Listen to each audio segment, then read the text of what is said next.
एक जंगल में गोरी कौवी रहा करती थी और गोरी कौवी बहुत शरारती थी। गोरी कौवी के सामने के ही पेड़ पे बंटी कबूतर रहा करता था। बंटी कबूतर बहुत शरीफ कबूतर था। बंटी कबूतर वहाँ पर से नदी पर से पानी भरने चला जाता है। बंटी कबूतर जैसे ही वहाँ से पानी पीने जाता है कि गोरी कौवी जाके उसके घोंसले में पानी डाल देती है। अब आएगा मजा। उस तोते को मैं इस काम में फंसा दूंगी।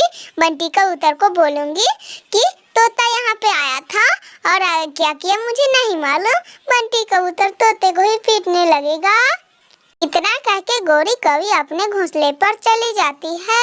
गोरी कौवी जाके अपने घोंसले में शांति से बैठ जाती है। गोरी कौवी ऐसे जाके बैठ जाती है कि जैसे उसने कुछ किया ही ना हो। थोड़ा देर बाद बंटी कबूतर भी नदी पर से पानी पीकर वापस वहाँ से चला आता है। बंटी कबूतर पानी पीकर आता है तो उसे अपना घोंसला गीला लगता है। वो गोरी कौवी के पास पूछने चला जाता है। अरे अरे गोरी, मेरा घोंसला तो बहुत गीला है। लग रहा है मेरे घोंसले में जाके किसी ने पानी डाल दिया हो। तुमने देखा किसने मेरे घोंसले में पानी डाला? मेरा घोंसला तो बहुत ज्यादा गीला है। आज रात को मैं कैसे सोऊंगा? हे भगवान, बस तुम नाम बताओ गोरी, किसने डाला मेरे घोंसले में पानी? अरे अरे बंटी भैया, मुझे क्या पता, मैं तो सोई हुई थी। सो के उठी तो देखी आपके घोंसले के बगल से मिट्ठू तोता गुजर रहा था। मैंने उतना ध्यान नहीं दिया और फिर से यहाँ आके बैठ गई। इतना सुनते ही बंटी कबूतर बिना समझे सोचे मिट्ठू तोते के पास चला जाता है। अच्छा, ओए होए होए, देखो तो मेरा घोंसला गीला करके ये इधर बैठा है। ओए मिट्ठू का बच्चा, उठ खड़ा हो, बताओ मुझे कि तुमने मेरा घोंसला क्यों गीला किया? जल्दी उठ। अरे यार बंटी, मैं तुम्हारा घोंसला क्यों गीला करूंगा? बताओ तो, मैं पागल थोड़ी ना हूँ जो तुम्हारा घोंसला गीला करूंगा। मुझे नहीं पता तुम्हारा घोंसला किसने गीला किया। अच्छा बंटी, तुम ही सच बोल रहे हो? वहाँ पे गोरी कौवी थी तो गोरी कौवी ने नहीं देखा कि किसने पानी डाला और किसने पानी नहीं डाला। तुम झूठ बोल रहे हो बंटी, अब मैं तुम्हें नहीं छोड़ूंगा। इतना कह के बंटी कबूतर मिट्ठू तोते के ऊपर टूट पड़ता है और मिट्ठू तोते को मारने लगता है। मिट्ठू तोता बेचारा घायल हो गया था। वो चिड़िया के पास जाता है। अरे अरे चिड़िया, पता नहीं बंटी कबूतर के घोंसले में किसने पानी डाला, लेकिन बंटी कबूतर ने आके मुझे ही पीट दिया क्योंकि गोरी कौवी ने मेरा नाम फंसा दी थी। मुझे तो लग रहा है गोरी कौवी ने ही बंटी कबूतर के घोंसले में पानी डाला होगा और मेरा नाम फंसा दी होगी उस दुष्ट कौवी। अरे मिट्ठू भैया, आप बिल्कुल भी चिंता मत करिए। मैं उस गोरी की बच्ची से बदला ले लूंगी और इतना खतरनाक बदला कि वो दोबारा किसी को तंग करने का सोचेगी ही नहीं। टुनी चिड़िया वहाँ से सीधे कौवी के पास जाती है।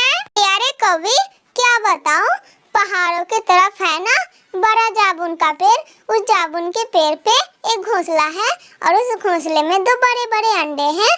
मैं जा रही हूँ और वो अंडा ले आऊंगी और घर में मस्त ऑमलेट बना के खाऊंगी।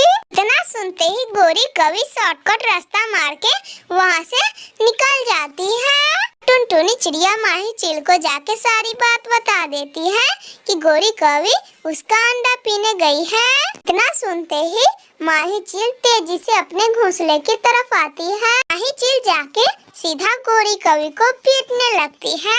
माही चील गोरी कौवी को बहुत पीटती है। बंटी कबूतर, टुनटुनी चिड़िया, मिट्ठू तोते का बदला तो पूरा हो गया था। मेरे प्यारे दोस्तों, अगर आप लोगों को ये कहानी अच्छी लगी हो तो प्लीज लाइक एंड सब्सक्राइब करके बेल आइकन दबाना ना भूलिएगा।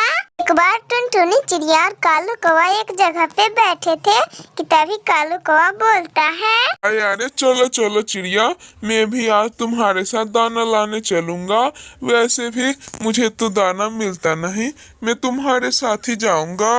अरे नहीं कालू भैया, मैं आपको अपने साथ नहीं ले जा सकती क्योंकि आप बहुत धोखेबाज कौवे हो। अरे कालू भैया, आप जब भी मेरे साथ दाना लाने जाते हो तो आप दाना ले आते हो और मुझे पूछते भी नहीं, इसीलिए मैं आपके साथ नहीं जाऊंगी। अरे अरे चिड़िया चिड़िया, अब मैं ऐसा नहीं करता। अब मैं सुधर गया हूँ चिड़िया। अब मैं किसी भी पक्षी के साथ जाता हूँ तो उसके साथ धोखेबाजी नहीं करता हूँ। तुमको अगर विश्वास नहीं होता तो आज मेरे साथ चलो दाना लाने। मैं तुम्हारे साथ कोई धोखेबाजी नहीं करूँगा चिड़िया। प्लीज तुम मेरे साथ ले चलो। ऐसा कह के कालू कौआ टुनटुनी चिड़िया दाना लाने चले जाते हैं। वो दोनों जाते हैं तो एक पेड़ पे उन्हें एक बड़ा सा आम का फल मिल जाता है।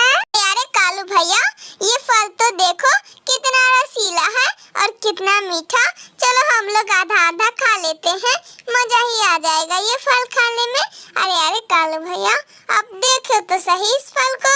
अरे अरे नहीं टुनटुनी, ऐसे मजा नहीं आएगा इस फल को खाने में।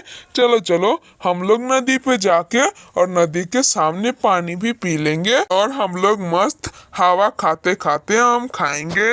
ऐसा कह के टुनटुनी चिड़िया और कालू कौआ नदी पर चले जाते हैं। कालू कौवे को तो वो आम खाना था, इसीलिए कालू कौआ बहाना मारता है और टुनटुनी चिड़िया से कहता है अरे अरे टुनटुनी, मेरा पेट दर्द करने लगा। जल्दी जाओ तुम बुलबुल के यहाँ से दवाई ला दो टुनटुनी। मेरा बहुत ज्यादा पेट दर्द करने लगा है। मैं शायद उड़ भी नहीं पाऊंगा टुनटुनी। अब तुम ही मुझे बचा सकती हो, जल्दी जाओ। अरे अरे कालू भैया, आप बिल्कुल भी चिंता मत करिए।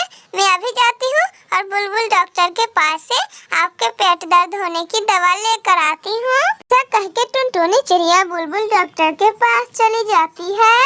वहाँ से कालू कौआ वो बड़ा आम का फल लेके अपने घर चला जाता है। और टुनटुनी चिड़िया दवाइयाँ लेने आई थी। अरे टुनटुनी, वो कालू कौवे को कोई पेट दर्द नहीं कर रहा होगा।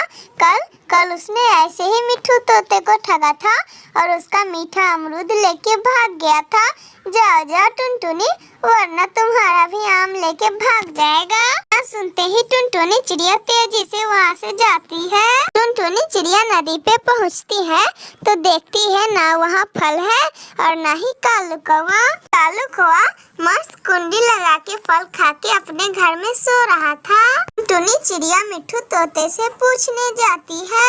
अरे अरे क्या चिड़िया, तुम्हारे साथ भी उस कालू ने ऐसा ही किया?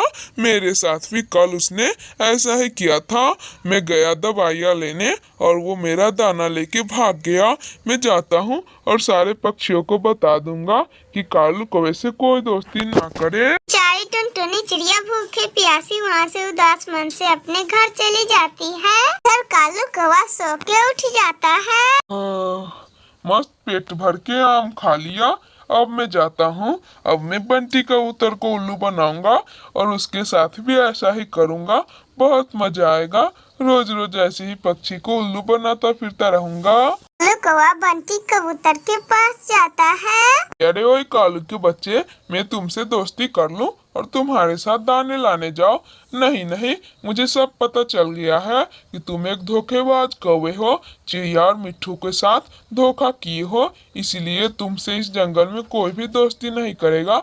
जाओ यहाँ से, जहाँ जाना है जाओ। इतना कह के बंटी कबूतर वहाँ से तेजी से चला जाता है। इधर बेचारा कालू कौवा चुपचाप बैठा ही रह जाता है। मेरे प्यारे दोस्तों, अगर आप लोगों को ये कहानी अच्छी लगी हो तो प्लीज लाइक एंड सब्सक्राइब करके बेल आइकन दबाना ना भूलिएगा।